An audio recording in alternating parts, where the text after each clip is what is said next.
I'm trying. I won't screw back on. There it is. I wanted to catch you in the moment. I wasn't prepared. Yes. Hi, welcome back to the Always Right podcast. I'm author Carissa DeLay. And I'm author Jamie Vendera, and we have a kind of a cool little subject to discuss today. Fitting for what you've been doing as well. No kidding. No kidding. Yeah. So what are we discussing? I done forgot my ADHD kicked in. Theme plotting. Oh, yes. And when I thought of this, I thought of, how familiar are you with Christmas Story? You mean with the lampshade and all that? Oh, yeah. Pretty familiar. Yeah, so are we. Like, and I've done the tattoos for it, and our family watches it. Like, it's just kind of a household, tradition You'll here. You'll put your eye out, yes. You'll shoot your eye out. But when I was thinking this, I was thinking about when he was like, the teacher said the subject or the assignment was to write a theme. He's like, theme. Like, it's like a theme was her exciting, like this theme of him writing about getting this Red Ryder BB gun. So I was thinking about plotting out your theme for your storyline, and how does that work for you? I really You're doing wish that right now. For me, I had this system, because that's what this podcast is about. But no, I'm just insanely nuts. I was talking to Daniel Middleton the other day. By the way, I'm working on Age of the Sigil. If none of you figured that out by now, because we only mentioned it a million times. Mm-hmm. So the fourth book to complete that series. And we made a map because in fantasy, I love Terry Brooks, and they made a map of the four lands. So I wanted to do the same with Ostrand and the Northlands, the the Southland Annex, and the West and East Aspris, and all of that. And if you got the books, you know what I'm talking about. So every book I kind of show you where they're going to, where these four sigils are going to do their quests. And I told Daniel, I said, I really want you to re-illustrate this. He done a good job. I said, but I want it a little more detailed, just kind of expand it, because we have a lot more names to add on there. And he says to me, he says, your brain, he said, I loved in the past Sigil or Order of Five or whatever. He says, when you were explaining this to me, he said, it's like you created in the moment. And I do. I don't really totally plot out things. Now, mm-hmm. I don't think like, ooh, what am I going to write my fantasy book about? Oh, a sword and a dragon. It just comes to me, and then I start shaping it. And I don't do it like I do my nonfiction books. If I have a nonfiction book, I know exactly what I'm teaching, and I will start with 10 steps, like in order. Like if I'm going to give a workshop, how am I going to do that? I loosely kind of do that when I'm doing themes, but it's not like I don't force it. I'm like, oh, okay, I got 4 teenagers. They got these magical tattoos. Oh, they're in Australia, but we're going to call it Austrian because it's a million years ago. And And I'm doing all of this stuff, and I fill in the blanks, and then I wait until I get into the story, like watching a new movie, and let it unfold before me. So really, there's no rhyme or reason to that. That's not much help for those of you who are listening. But what I will say is, if I'm writing a series that has more than one book, once I've written that first one, I have so much to feed off of, and I'll go back and I'll reread it, and I'll make almost a guide, a list of the characters, any magical attributes they have, whether they have a magical bow or they can do spells. Is there any made up words? How does the town look that they went to? Like there may be a town that's built into the mountains, or maybe it's a place like one that I call Trimna, that's a floating sky city that exists on clouds that only the windwalkers can walk among without falling through. So I will keep track of that. And what I do is I look for golden opportunities to reuse even minor characters, to let them build for the next book in the series, or revisiting or repeating words. Like I got a word like, oh, Fuddlepuck. And in Sigil, that's a curse word, so we repeat that a lot, so these teenagers are always cursing, but not really. So I look at that, and then I keep building upon that. And so if I have that first book and I have all my notes, then I do start to develop a theme. Like, oh, where was I leading these characters? I know I'm leading them now to the south, and what could be down there? Ooh, well, Antarctica is made of ice, so maybe I can put something in there about the ice, the area of ice that's not really Antarctica. So I always try to build my themes like that. It starts organically, and then I refer to the previous book to help me develop themes as I go forward. Well, let me ask you this. So when you are writing, so particularly Age of the Sigil, I know there's symbols that are tattooed. Yep. Are these, yeah, the tattooed? You've created this imagery of these tattoos. Is it the theme is pretty consistent though through all of the books, correct? Oh, absolutely. Because one thing, if you're writing a series, you definitely have to double and triple check everything you say. Like we have a great editor, as you know, Rich Dalglish, but even as a human, he's not going to catch everything. And I'm going back through the book, so I'm making notes like, oh, there's a couple little typos here and there. One of the typos I caught was this young teenager named Reeve Onid, who was an orphan who lived as a wizard's apprentice. He wasn't really good, but the reason being is because he actually was a descendant of the ancient language of the first wizards. So all these new spells didn't work well for him because he was a natural. He truly had wizard blood in him. So he had this magical scroll tattoo appear on his right arm. And I'm looking meticulously at everything, and I cannot believe I didn't catch this or Rich didn't catch it. Boom, there's one scene where I say, Reeve removed the scroll sigil from his left arm. And I was like, oh my gosh, why didn't we catch that? You put it on the wrong arm. Put it on the wrong arm, but I caught it, you know. Or if I make up like Deloria Kildry, she's a Vassarine, which is a princess back in olden times. She has a magical necklace tattoo around her throat, so she can speak to animals. She can scream so loud she can blow things up. Don't know where I got that idea, Canary. but she has dragon speak. She has a baby dragon who's bonded to her, and she learns this language, and she calls out, and she can, you know, roar and make things happen. She can make a vortex appear, and dragons can fly through it. So I caught another spot where there was a word like a Lordei, Lordei, or something like that, and I typed so fast that sometimes I'll hit the M, and it was Malordei. And I'm like, what? Okay, nobody else may not catch that but me, but I'm like, yes, meticulously check every word. If you're creating a fantasy world or a space opera or whatever, and you come up with new attributes to the way they look, to the way they sound, to their mannerisms, to a new language, you have to double check that to make sure your theme sticks, because you develop a fan base, and I promise you, they're going to catch this, and they're going to eat you alive. Why did you do this? So you mentioned a lot about these themed character developments, but what about like a plot that does like moral values that are being presented, or the journey that your characters are on? Do you create like a theme for each separate book and then one big one for the end? How do you do that? I mean, with that, it's morals like good and evil in the world, word versus the void. So, you know, they start out as teenagers. Of course, they're learning. You know, Pem the Knife, for example, is one of the characters, and he don't remember anything before the age of 10, and he was raised by some thieves, and that's all he knew. Thieving. I mean, he's probably killed quite a few people back, but we don't mention that in the book. Really bad seed. But as he's going along, and then he gets this knife sigil on his arm, and he's being called by this wizard named Illendale, things start to change. Like, you know, they're like, hey, we can sneak in and steal some bread. And he's like, I don't feel right about that anymore.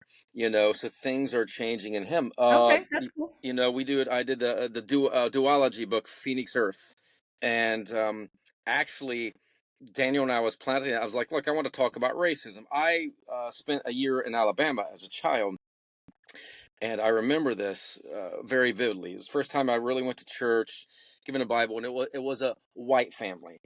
Won't mention any names. I love all these people still this day, but back then in the 70s in Alabama, it was pretty segregated still. So I had a African American friend, Teddy, and I had a white friend. And I remember Teddy came over one day, and we're coming out to play. And my white friend looks up and says, "What are you doing here? You can't be here. You're black." And I'm like 8 years old. It destroyed me.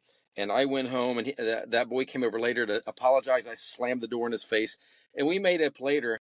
But it was just like, you know, that was been ingrained in me since I was a child, and that kind of bugged me. And I remember talking to Daniel about this, and he said, as I'm writing Phoenix Earth, which is about Earthlings, destroyed the Earth. They had to leave. They found this planet called Malachar, and who accepted them in, but very segregated. They're like, hey, you're not breeding or mixing with our Malakarans. And it did happen, and you had an off, they could bond, they had children, and they were mixed, they're called Maluans, and they were treated really bad, to the point they were looking at mass genocide, and that, the Maluans, they had left that planet. And that's an interesting take on like using the alien world with, things like that. Like, and I guess I didn't think about that. Like thinking of different alien species mixing together. Yeah, well, I mean, look at how we are here on Earth, and when I do write a book, I typically do have kind of a theme idea, whether it's a moral thing or whatever that I want to develop. With the Moment of Death series, Daniel and I kind of plotted that together, and it's pretty out there. It's pretty gory, but at the end we find out it's these doctors using psychotropic drugs to and make these visions think they're happening, where people are getting killed and they're on a plane and they're dying, and all these weird things over the 7 deadly sins appear, and it's shown like how corruption in that, like it kind of, I really don't want to say this, but like there's a lot of stuff on the market that's not good for you. Hey, take this drug for your heart, but be forewarned, it's going to kill your liver and your skin and this and that. And I'm like, look at what we've done to ourselves over the year. Now, I'm not saying modern medicine isn't good, but that or drugs. And so we wanted to kind of put that theme in there, like, hey, look what us playing scientists can do. So people may not catch that until they get to the very last book. The last book is called Moment of Death. So overall, whenever I come up with something, I do have just a light vision of how I want the book to start, where I want it to end. But for me to sit here, and it may be different for you, Krista, but I can't plot point it out and tell someone watching the podcast, this is what I would do, because you know me, I'm so ADHD, I'm all over the place, and they're popping into my mind all the time. JDHD, yes. Sorry. So Yeah. So I mean, here you are, you've written Crystal Gate, Four Rivers. How was your approach to that, to laying out this theme? But my approach was a little different for the fact that I had my ending when I had the dream to write Crystal Gate. I had to create the storyline. So I had to plot the pathway to get to the ending. How many water bottles do you have? I just got the one big one today, but the top one's screwed off. So I'm going to leave it off because you know me, and I'm like an auctioneer right now, and I'm going to drink so much of it that's going to be in my hand most of the time anyway. Boom. Next week when we meet with that storyboard designer for the episode, I'm not allowed to talk. No, we should ask her if she would like to illustrate the JDHD adventures. That would be cool. And mind you, I want everybody to know I am not on caffeine. It's just this comes in spurts. And you know why? You have a reverse effect of caffeine. Like you take caffeine, be like, I'm so groggy. That usually does. I could probably drink a 5-hour energy and go to sleep. So that's some messed up stuff. But this happens to me like I'm more alive when I'm writing. And I've really missed it. Now that I'm back in Sigil, I'm like, okay. Yeah, for those who were listening, I messaged Jamie and said, okay, I'm on, like, I'm going to go grab my drink, and then I'm loading in. And he's like, I guess I'll stop reading, and blah, blah, blah. Like, oh, so sorry, I'm making you work. I'm like, what do you want, Chris? A podcast, or do you want me to finish this book? I want both. Yes. I like cake and icing, period. Yep. Don't talk about food. I'm doing a 3-day fast. I started today. Oh, so, I cannot do maybe cake. A 3-minute fast. I can't do 3 days. Oh, this will be my second one this year. So. Well, yes, because I remember you doing that not too long ago, and it's like, okay, whatever. You go through. Yep. I'll vicariously do that through you because I ain't doing that. No, I'm still here. I'm still fat. Longest I fast might be like as I'm sleeping. Yes, I fasted for 8 hours, Jamie. What more do you want? Yeah, I mean, geez, I stopped eating at 8. Okay, so for me, with plotting points, and I have to have I have an idea for a book because we wrote down several in our Google Docs and things like that. But I have an idea, but I can't pull the storyline out until I have the plot twist. I have to have a theme and a plot twist already put in place. You know, and I told you and Rich when we recorded with Rich last week, I told you the plot twist with Canvas and how that kind of manifested or whatever. And it's kind of the same idea with Crystal Gate. I had the ending of the devil falling in love with a mortal that would eventually be the reason he chose to be bound for 1,000 years. I just had to create the storyline around it. I had to put in some different aspects. And when you're talking about like moral decisions, when you're creating a theme, there was a chapter I remember there was all of Crystal Gate, and you know she experienced a lot of things, a lot of otherworldly things. She basically went through an angelic realm. So there's different things she's experienced, knowing God is in existence, and yet comes out back into the mortal plane and decides to do something that some people would think is immoral. You know, immoral. And my husband even asked me, I remember I was sitting at the dining room table, he's like, I'm really surprised that you had her do that after everything she went through and everything she's experienced, that she still did that. And I was like, well, that's where you lose the definition of free agency, that free agency is still a choice. Even if you know right from wrong, you can still choose to do wrong, or you can still choose to do the opposite. It's still free choice. And I said that was the theme, was even though these things were faced, and my character was faced with certain things in what people thought she should choose, doesn't guarantee she's going to choose that. Plus, it makes for a good book because it's if you would have been the opposite, be like, I seen that coming. I knew that's where she was going. Yeah. So for you to flip flop it, it's like, oh yeah, that I didn't see that coming. That is something with a couple of the authors that I've talked to, especially the one that we're working with the fantasy book. With her, something I've told her, because when we were talking about her storyline, she has this beautiful outline, this beautiful theme going. She's plotted different things and she's working along the way, and she's like, now in book 3, when I get to this, you know, it's this, she's either going to have to do this or this. I'm like, why can't you have option 3 that your reader doesn't see coming? I'm like, you've led me in 2 pathways of which this could go. I said, give me a third option. She's like, that's a better idea. Like, yeah, because then you don't know which way it's going to go. It's not a 50-50. I agree. It's a little tough for me. I wish I could do that. I wish I could plot it out, but I remember being younger and wanting to write a book. I had a friend, David Noble, who inspired me. He was always writing. Love you, David. I love you, but I don't think he ever finished anything. And when I started writing, even before that, I remember writing a few fiction things and having a grandiose idea, and I could never get it to the end. And I think it's because, for me, this is probably not for everybody, I felt like stressed, like here's what I want to write, and I got to get it there, and I was reviewing every paragraph, trying to make it perfect. I don't live in that world. If I come up with an overall arcing idea, like when we did Phoenix Earth, and I was talking to Daniel, I was like, look, here's what I see, because it ties into like Crisis Artifact, shifters and everything, because it's way in the future. Earth is destroyed. It's kind of growing back, but we don't know that for thousands of years. And the Earthlings leave. I'm like, I want them to find another planet, and I do want them to intermix, and then there be some racism, and planetary racism, like they're wanting to kill everybody off.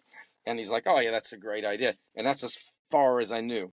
That was it. I didn't have any names for characters.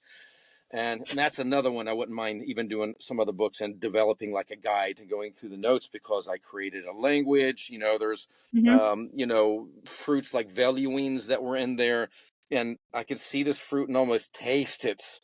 And it's like nothing on earth. And I remember being like, oh my gosh, I want a veluine, so, but I didn't know it.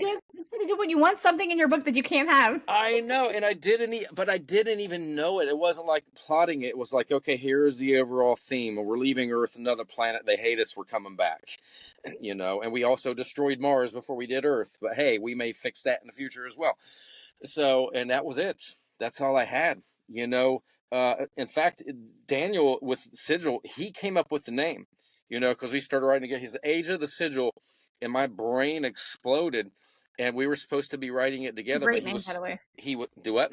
It's a great name. I like it. Oh, I loved it. Yeah. And we had an initial conversation, and back and forth. I'm like, oh, these teenagers. They're like, yeah, that's cool. Okay, what are the tattoos? Well, I said, they got tattoos. He said, yes, on their bodies. And we came up with that. And that was about it, because he was busy doing covers and the websites. But we would have these brainstorms where we get together, and I would tell him what I was thinking. And I was right. He's like, dude, your brain is crazy. And he's like, ooh, what if? Da da da da da. And he would give me names like Lord Drayden. He came up with that. And from him coming up with fantasy names for me, I remember having this discussion. Like, I don't. How do you create them? And he's like, oh, I look at other ones do this and that. And I'm like, yeah, I just got to make this stuff up. It just said blah blah blah blah blah.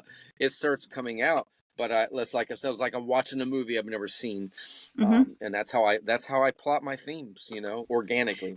Speaking of theme plotting, so I don't know if you could see this. I'm gonna turn my computer just a little bit. Do you see my murder board up there?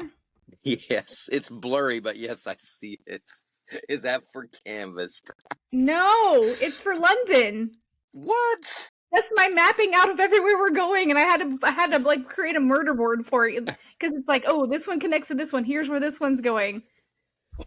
Speaking of which, why did you switch? There's an app for it, but I'm using the old-fashioned way. I think you told me why you switched weekends for the concert already. Oh yeah, because we're in Orlando for volleyball. That's right. So you had to buy new tickets and sell, and you're selling the older ones. Yeah, that's crazy. But I'm sure they're not priced over there like they are over here. Oh my gosh, no. Yes. I mean, that's what I'm trying to tell people. Like, listen, go to London. Which we're going to Liverpool to see the concert, but we got front row tickets or like floor tickets. There's no technical front row because there's no row. It's all standing. All of our front row stuff is standing, but front like standing floor tickets here, you're gonna pay like $9,000 here in America for something like that. Over there, I think for the first set of tickets, it cost me $1,800. I think for 2 tickets, floor, early entrance, and those are the ones I'm selling.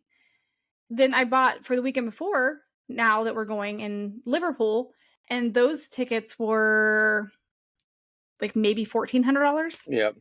I mean, it's still expensive, and people got to realize it's not Taylor Swift driving up this price. Of course, she has a minimum charge she has to pay, but look at the production. Well, the venues do it. Exactly. And in America, if it was Taylor Swift driving it up, if it's the person driving it up, it would be the same every place, but it's not. Every venue is different. So, yeah. But either way, it's an experience, and we're super excited. Zayden and I sat on the living room floor the other night and with our cats and made friendship bracelets and stuff. So, well, she had a bunch of them made up ahead of time, and I was late to the game as far as having time to do it, but we did do that the other night and made a few bracelets and listened to the album and a few in a serial killer podcast. Wow, what a combination. I mean, you like what you like. So if somebody's trying to, and I'm not the one to answer this, it's definitely you. They got an idea for a book about a haunted house or something. You can pick anything. What advice could you offer them for theme plotting? My advice would be, what are you offering the reader that's going to bring them in? What is your selling point? It all comes down to what we've talked about recently in your when we were talking about the back of the book. You have to have that 30-second selling point. Okay? 30-second selling point, and then go out from that if you want to expand from that. Give me the 30-second selling point that is going to want me to read your book. What is that? Like when you have a book idea and you're like, oh, a book idea where the people are this. Okay, but what about them? You're just going to tell me about people because it's just an autobiography of those people. Tell me what the plot twist is. Yeah, so I mean, it's kind of like you have to decide what you're catching, what's your lure. What are you putting on the fishing lure to bait people into your book? What is that plot twist? Or it shouldn't be the plot twist, because the plot twist obviously you want in the writing. What is the theme selling point? Yeah, and if I can offer anything, it's just like what I said. Right now, my Age of the Sigil notes, and I'm rereading, so there's 3 books. I'm about a 4th way through book 3. I have 12 pages of notes, not like It's the list of all the places, all the characters, the magic items, the new words, the dragon speak, the spells. So as you're writing your book, even if it's just a one-off, I would make sure I'd keep notes on the name of your characters, any how they look, any mannerisms they have. If they walk with a limp on the right leg, you need to keep track of that and just have it to the side, because you never know how long it's going to take you to write your first book. You may get aggravated and you'll be out of it for 6 months, or you're flying through and you finished it in 2 weeks, but then you need to go back and check it. And I'd have that list there just to make sure you don't do something like I've done and put like a tattoo on the wrong arm when left arm when it's always been on the right arm. So that way you have that continuity. Plus, if you're a digital person, you can create a whole notes section for each character with a little column that has everything listed to the side. If you are a handwriting person, keep you a notebook with little tabs on it. Absolutely. Theme. Definitely write more than one book, though. Yeah. Well, and that's kind of like whenever we've talked about when you're in a grouping of books that's oversaturated, like vampire books. Catherine took a bigger pool of books, but somehow found a way to separate herself out and have a personal journal of a vampire, like essentially like a personal outlook from the vampire's perspective of his life versus some kind of like major theme of, even though there's a bunch of stuff happening in the book, there's fighting and love and all that stuff. It's more of his storyline. So she does have these things in there that kind of keep you going, but at the same time, she found a way to separate it from the masses. Yeah, so find a way to separate yourself. And especially in today's age, there are a gazillion vampire books, and she found a way to write hers from a unique perspective, to try to separate it. And honestly, whatever your theme is, whatever you're writing about, try to make it unique. I can't really say, I can and I cannot say Age of the Sigil is unique. I make the line, and I really don't like doing this because we wouldn't do it as a keyword, but people are like, what is it like? I said, it's like kind of like Lord of the Rings for kids. But it's not really, it's more like Harry Potter, but a million years ago. So that's a great point, though, when Harry Potter meets, Lord of the Rings, because a lot of people like both. And when I was re-updating some of the stuff that's on the book lines for KDP, that'd be a really good little catch line. If you like Harry Potter and Lord of the Rings, but don't have time to sit and read new books, these are a great quick read. Yeah, and you know what? Something like that I'm cool with. This is probably a topic for a whole nother podcast, but what drives me nuts is when you see an ad for a book and they're like, if you love Harry Potter, this is the next Harry Potter, and they're like, Harry Potter, Lord of the Rings. So that drives me nuts. I'm like, no. Well, yeah, I see a lot of those for like Twilight and Harry Potter for sure, and Hunger Games and 50 Shades of Grey. I mean, there were so many that everybody, as soon as those authors had movies out or the books were selling, everyone was using their title as a tag. And like, I've written the next, if you're done with Harry Potter or 50 Shades of Grey, you're going to love this because it's the next best thing. Maybe it is, but you know what? Make it stand on its own. But something like saying, hey, if you're into books like Harry Potter and Lord of the Rings, you want something kind of in between, I'm fine with that. I would never call my book that's why I said I don't like saying Lord of the Rings for kids, because it's really not, so. Yeah. So basically make a list of some of your ideas, your concepts, your symbols like you have in your book, and kind of think of ways you can connect them. Think of ways that you can create a murder board. Think of ways that these things fit together. So that way you're like, oh, but I really want this. And if it doesn't really fit or tie into the theme, you may need to put it as a offshoot of your book down the road. Or if you're writing a series, it's kind of in a way like when we talked about comic books have smaller themes through each volume. And then at the end, there's this greater, boss that you're fighting essentially. It's the same if you're writing a series, that if you have small little things happening in each book, you got to make sure you have these small things that they're battling and like these little cliffhangers. And then at the end, there's the ultimate, like where this book line was headed. So you got to kind of keep that. It's so funny you say that. So when we wrote Order of Five, since they're TV books and they have 13 episodes or 13 chapters. Mhm. I remember, I don't know how we got on this. I know what it was. Daniel was talking about, hey, we ought to write something that's free. And I'm like, I can do that. I could write like a pre-chapter to book one that's like 20, 30 years ago that talks about this character, Eleazar Benton, who's older now and takes care of these teen mutants. And when we did, and the characters I put in there, I was like, huh, those would make for a good book. And you know what? That's how Shifters came to be. Mm. And since I started writing that, like in the second book of Order of Five, I literally tied in a bit about the characters from Shifters in with that. So I'd like to do a lot of crossovers from book to book to keep it in one world. But yeah, and there was a theme that came out of that, just of me writing one bonus chapter. So, just like Carissa said, if it doesn't fit your book, hold on to it, put it aside, because it could be an offshoot. Yeah. So that's something that some people don't realize in the Twilight books, that there's a book offshoot, and it was the diary of one of the characters that is so sub-tertiary that you don't even realize this is really a character. And they put it in the movie, but there's a little tiny book.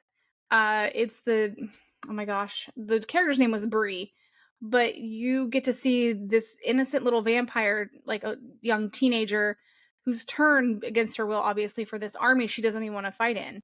And it's like almost a little sub storyline of what she's going through. And you're like, really don't know what's happening with this character, because she's not really a character in the regular books.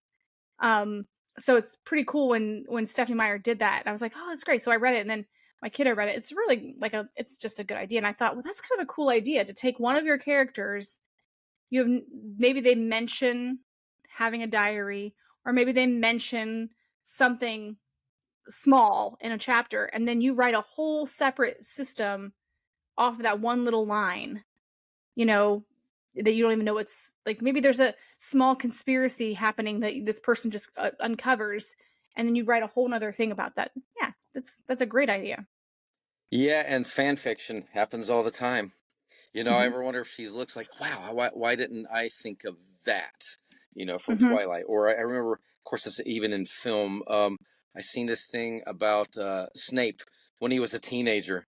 And actually, he was like 19 or so. And it was made so good. And I'm like, I wonder if they wrote that. I wonder if she... like a fan fiction? Yeah, I wonder if she ever considers taking fan fiction. She's done The Cursed Child, but I wonder if she's like, And turns Adam Driver into the young Snape? Yes. Oh, that would be cool. Yes, indeed. Yes.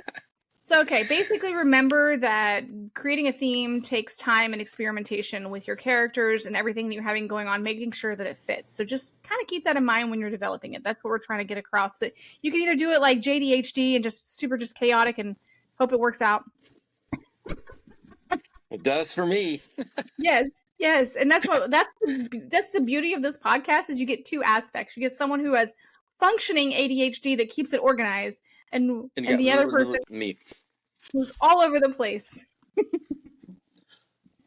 But yes, definitely be open to exploring new angles and stuff like that. Set on it. Maybe go listen to some music. Sorry. Let me do it again. Listen to Jamie unscrew his water bottle and screw it back on. Oh my gosh. I think I prefer the water bottles over the jug, because the jug is like loud. Yep. All right. As always, we're very thankful that you listen and you follow. And this has been a good informative episode on just theme writing and what we do as far as authors in our books, and the different takes on the do's and the don'ts from our perspectives. But it basically comes down to you and making sure everything fits. But if you have questions, what were you going to say? I was going to say, and I mentioned this to you the other day, I think I'm going to start, and maybe we'll share it on the Always Right page, like a little videography as I finish the fourth book, and talk about how I've done the theme and taking all the notes to kind of give you a little more insight into my way of thinking. And hopefully it inspires you to keep better notes, to plot better worlds, and, keep your fingers crossed I do that. But I'm pretty sure I'm going to. That'd be good. Yeah. Yep. Share that to the page. That'd be nice.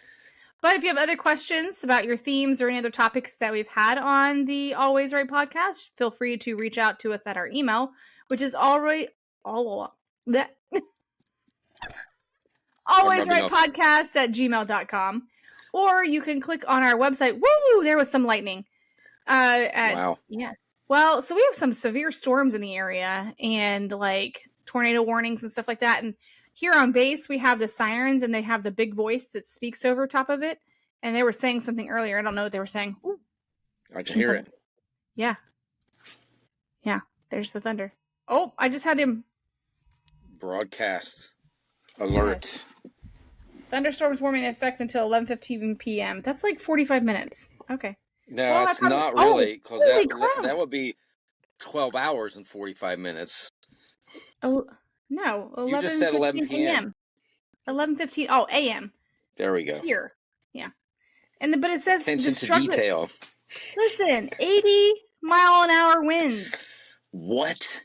Yes, that's what it says. Destructive Wow. 80.